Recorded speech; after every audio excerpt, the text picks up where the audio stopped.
राज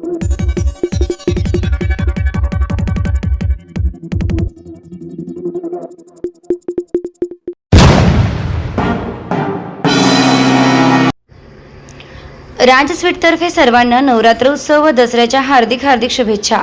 आमचा पत्ता RTO corner, Mhasrul police station समोर, पंचवटी, नाशिक। शुक्रवार दिनांक 4 ऑक्टोबर रोजी सकाळी 10 ते 11च्या सुमारास नाशिकच्या गोदावरी पात्रात अहिल्याबाई होळकर पुलाखाली 60 वर्षे इसमाचा मृतदेह आढळला।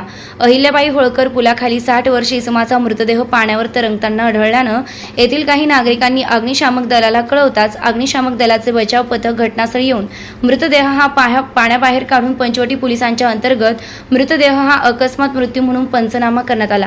प्रत्यक्षदर्शी पोलीस मित्र कृष्णकांत कुमावत यांनी 3 ऑक्टोबर रोजी घारपुरे घाट येथे 60 वर्षे इसमानं पाण्यात उडी मारताना पाहताच अग्निशामक दलाला कळविण्यात आलं। संध्याकाळची वेळ असल्या कारणानं 2 इसम शोधाशोध करून देखील मृतदेह आढळून आला नाही।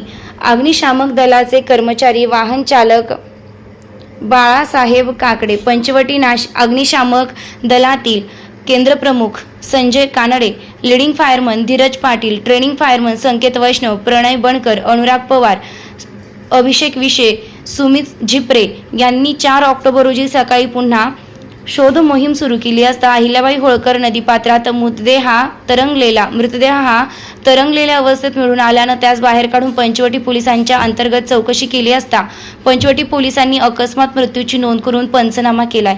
याआधी देखील चोपडा लॉन्स घारपुरे घाट येथे महिला व युवक इसमांच्या वतीने नैराश्याच्या भावनेतून आत्महत्या करण्याचे प्रयत्न केले जातात। चोपडा लॉन्स आणि घारपुरे घाट येथे महानगरपालिकेच्या वतीने रक्षक जाळ्या बसविण्यात आल्या होत्या। कालांतरानं या जाळ्या खराब होऊन तुटून नाहीशा झाल्या।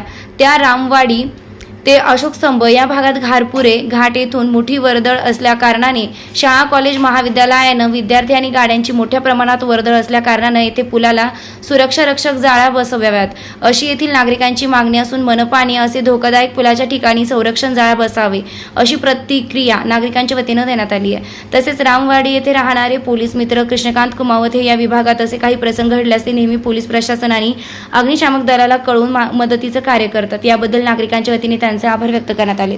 स्टार लक्ष मराठी न्यूजसाठी रफिक सय्यद।